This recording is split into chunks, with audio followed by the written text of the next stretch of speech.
Olá, tudo bem com você? Seja muito bem-vindo à nossa aula de espanhol do Localvest. E hoje nós vamos ver questões do Enem que tenham gêneros textuais, poema e letra de música. Vamos lá? Para começar, a gente tem essa letra de música que se chama Pablo Pueblo. Nós vamos fazer aquela análise superficial, depois partir para o enunciado sem olhar as alternativas e aí sim, na segunda análise, nós vamos ver alguns pontos, ok? Então vamos lá. Pablo Pueblo. Regresa un hombre en silencio de su trabajo cansado. Su paso no lleva prisa. Su sombra nunca lo alcanza. Lo espera el barrio de siempre, con el farol en la esquina, con la basura allá enfrente y el ruido de la cantina. Pablo Pueblo llega hasta el zaguán oscuro y vuelve a ver las paredes con las viejas papeletas que prometían futuros en líderes politiqueiras e em sua cara se dibuja a decepção de la espera. E aí a gente vê a Blades, que é o autor, certo? A gente vê a fonte, rubenblades.com, então é o site do próprio autor, ok? Lembrando, gente, que o gênero letra de música, assim como o poema, ele não é em prosa, ele não é um texto corrido, ele é feito em versos e estrofes, ok? Versos é a linha, certo? Do poema ou da letra de música, e estrofes a gente tem aí o conjunto dos versos, beleza? Partindo para a alternativa, essa questão é de 2020. Rubén Blades é um compositor panamenho de canções socialmente engajadas. Olha aí já a dica, certo?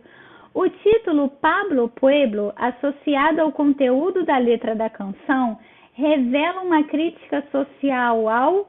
Então, a gente tem que prestar atenção no título, certo? Pablo Pueblo, que vem de povo, né? Pablo do povo, poderíamos pensar algo assim, associado ao conteúdo da letra da canção.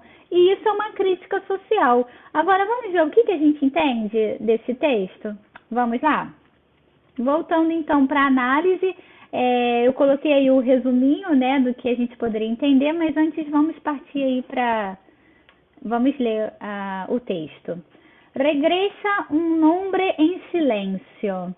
Então, assim, tá voltando aí um homem em silêncio, né? Daí eu acho que a gente já poderia destacar em silêncio.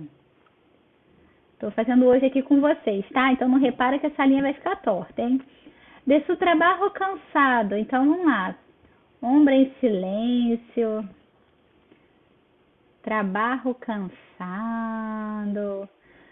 Su passo no lleva prisa. Então, volta um homem em silêncio, um homem calado. Tá voltando da onde? Do seu trabalho, cansado. O seu passo, o seu caminhar não tem pressa. Então, ele tá voltando para casa assim, cansado, sem pressa. Ok? Vamos partir para a segunda estrofe. Su sombra nunca lo alcanza, lo espera el barrio de siempre, con el farol en la esquina, con la basura allá enfrente y el ruido de la cantina. Então, a sua sombra nunca o alcança. Quem que está esperando por ele? O bairro de sempre, com o farol na esquina, certo? Com o semáforo na esquina, o lixo ali na frente, o ruído da cantina... Enfim, gente, então assim, são as coisas de sempre, né? Então, el barrio de sempre é importante, né? Farol en la esquina, basura ali à frente, el ruido de la cantina. Então, são coisas assim, corriqueiras, nada mudou, certo? A gente vai entendendo até isso. Pablo Pueblo chega hasta el zaguán oscuro, então ele chega até o corredor escuro, então é importante aí, né? Zaguán, que lembra saguão, mas aí a gente poderia dizer que está dentro daquele contexto de falsos amigos, né, falsos cognatos. E vuelve a ver las paredes, então é importante, vuelve a ver las paredes com las viejas papeletas que prometiam futuros em líderes politiqueiras e em sua casa se dibuja la se dibuja la decepción de la espera. Eu espero que depois melhore o meu condicionamento físico. Hoje está terrível, né? Mas beleza, deu para entender. Eu falei condicionamento físico, né, gente? É coordenação motora. Vocês entenderam, né? Dá um desconto, né? Beleza. Então aí nessa última estrofe fala que prometiam futuros em líder politiqueiras, certo? Vocês sabem o que são leads, né? Que a gente tem lá são aqueles subtítulos, são aqueles títulozinhos que descrevem uma notícia. Então, assim, prometiam futuros, né, nessas leads politiqueiras e isso, cara, se burra la decepção de la espera. Então, na cara dele tá o quê? Estampado a decepção dessa espera, certo? O que a gente poderia colocar aí de resumo? Um trabalhador cansado, sem perspectiva e decepcionado com as falsas promessas de políticos sobre um futuro melhor. É claro que você pode escrever com as suas palavras, mas não deixe aí de colocar o que você entendeu. Como é uma letra de música curtinha, ao invés de ficar escrevendo um resuminho em cada estrofe, eu resolvi fazer um resuminho geral, mas aí fica a seu critério também, ok? Então, agora sim a gente vai ver as alternativas e ver o que se identifica mais aí com essa conclusão que a gente chegou. Um trabalhador cansado, sem perspectiva e decepcionado com as falsas promessas de políticos sobre um futuro melhor. Bom, Rubem Blades é um compositor panamenho de canções socialmente engajadas. O título Pablo Pueblo, Pablo do Povo, associado ao conteúdo da letra da canção, revela uma crítica social ao contrapor a individualidade de um sujeito a uma estrutura social marcada pela decepção na atuação política. O que vocês acham? Ele contrapõe essa individualidade, ele fala sobre a individualidade dele a essa estrutura social marcada pela decepção na atuação política? Mostra, né, aspectos dele voltando cansado, né, meio que sem perspectiva, decepcionado, certo? Com essas promessas e tal. Enfim, mas vamos segurar porque é só a primeira alternativa. Letra B. Demonstrar que o problema sofrido pelo indivíduo atinge toda a comunidade? Não tem isso. É claro que atinge, certo? É uma verdade do senso comum, assim. Né? Mas está no texto isso? Não tá. Letra C. Relativizar a importância que se dá ao sofrimento individual em uma estrutura social baseada na exploração. Nossa, hein? Bonita essa alternativa. Agora, olha aí o verbo relativizar. Tá relativizando isso? Tá ponderando de alguma forma? Não é bem assim? Vamos pensar bem? Não, certo? Tá mostrando a situação dele. Se não fosse esse verbinho, poderia ser, né? Letra D. Descrever a vida de um sujeito que nunca resolve suas inquietações e por isso mantém-se silencioso. Não, porque faz um contraponto aí, né, que nem tá lá na letra A por que ele tá assim, né? E aí ele olha lá as coisas nas paredes e tal e revela uma decepção das falsas promessas que só ocorrem em época de campanha. Letra E. Usar um apelido jocoso para designar a atuação de um indivíduo em seu próprio bairro. Então, assim, está tentando levar para o lado da brincadeira para designar a atuação de um indivíduo em seu próprio bairro? Não, certo? Tá bem mais tranquilo, né? Assim, quando a gente tem algum texto inverso, a gente tem que tomar mais cuidado, que às vezes tem poesia ali, né? Então, assim, muitas vezes pode ter alguns aspectos metafóricos. A gente sempre tem que colocar o pé no freio. Mas é um texto bem tranquilo. E, assim, o enunciado em si também é tranquilo e as alternativas estão bem claras, certo? É só tomar um pouquinho de cuidado, mas eu acredito que nessa questão você não tenha muita dificuldade em identificar que é a letra A, beleza? Mas se tiver, gente, tudo bem, tá? Faz parte do processo. A gente seguindo esse passo a passo, fica mais fácil de acertar a questão. E agora a gente vai ver um poema que se chama Ojepito, esta es la vida bruta de um boi. Só voltando rapidinho lá no outro texto, é interessante que é um autor panamenho, né? E geralmente a gente não vê muito o resgate desses autores nas provas do Enem. Que bom que o Enem está dando mais atenção, né, a esses outros autores da América Latina, enfim. Mas voltando lá.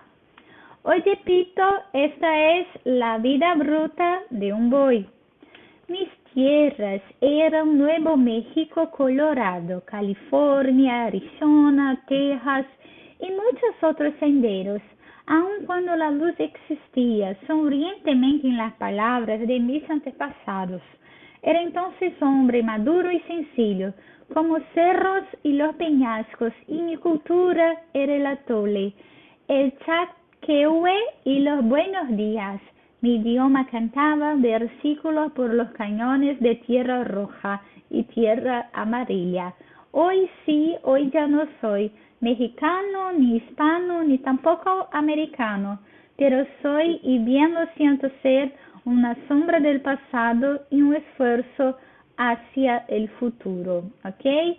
E aí tem a fonte lá, que foi Sanchez, um site mexicano, né, que a gente tem MX. Então, gente, depois a gente vai analisar melhor, mas aí a gente vê que é um poema que fala de passado e presente, certo? E ele falando aqui, né, hoje sí, já não sou mexicano ni hispano, então ele não é isso, não é aquilo, enfim, mas depois a gente vai ver melhor. Vamos agora somente para o enunciado, também é de 2020, tá? Ao abordar a expropriação de territórios mexicanos, então assim, já está falando o tema do poema. Ao abordar a expropriação de territórios mexicanos pelos Estados Unidos, o eu lírico do poema revela... O que ele revela, gente? Deu para ver que ele tem uma crise de identidade, ele não sabe mais quem é.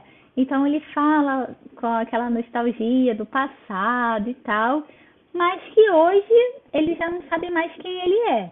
Então a gente pode ver alguma coisa aí que tenha nas alternativas que fala dessa lembrança do passado ou que fale de uma crise de identidade, beleza? Ah, mas eu não sei o que é a palavra atole, por exemplo, é uma bebida, se eu não me engano é base de milho. Ah, mas é o contexto, tá? E nesse sentido o enunciado ele tem nos ajudado muito porque ele vem em língua portuguesa e ele ajuda a gente aí a identificar o que a gente tem que olhar no texto. Bom, então vamos lá. Ao abordar a expropriação de territórios mexicanos pelos Estados Unidos, o eu lírico do poema revela um ou uma, letra A, rejeição da língua utilizada pelos seus antepassados? Não, a gente não vê isso no texto. Desejo de pertencimento ao espaço estadunidense? Também não, certo? Ele só diz que ele já não sabe quem ele é, de onde ele é. Certeza de manutenção de suas tradições? Bom, ele revela essa certeza de manutenção a partir do momento que ele fala ni tampoco americano, pero soy bien lo siento ser una sombra del pasado y un esfuerzo hacia el futuro. Então, hoy sí, já não sou, perdão. Hoje sim, já não sou. Então, assim, não tem uma manutenção, porque ele tá com essa questão da identidade dele. Reivindicação de um mundo unificado? Também não falam nisso. Sentimento de conflito de identidades? O que vocês acham? Eu acho que a parte mais importante é isso, né? Hoje sim, hoje já não sou. Mexicano ni hispano, ni tampoco americano. Pero soy y bien lo siento ser una sombra del pasado y un esfuerzo del futuro e um esforço hacia el futuro. Então ele não é mexicano, certo? Não é hispano, não é americano, ele é o quê? Então tem uma crise de identidade. Foram 2 textos em verso, mas assim, cuja compreensão está bem tranquila, certo? Se ficou alguma dúvida, pode escrever aí nos comentários ou lá no Classroom, ok? E pode ir lá acessar no Google Classroom também, que tem uma atividade sobre esse gênero, ok? É isso aí, pessoal. Vejo vocês na próxima aula. Até lá!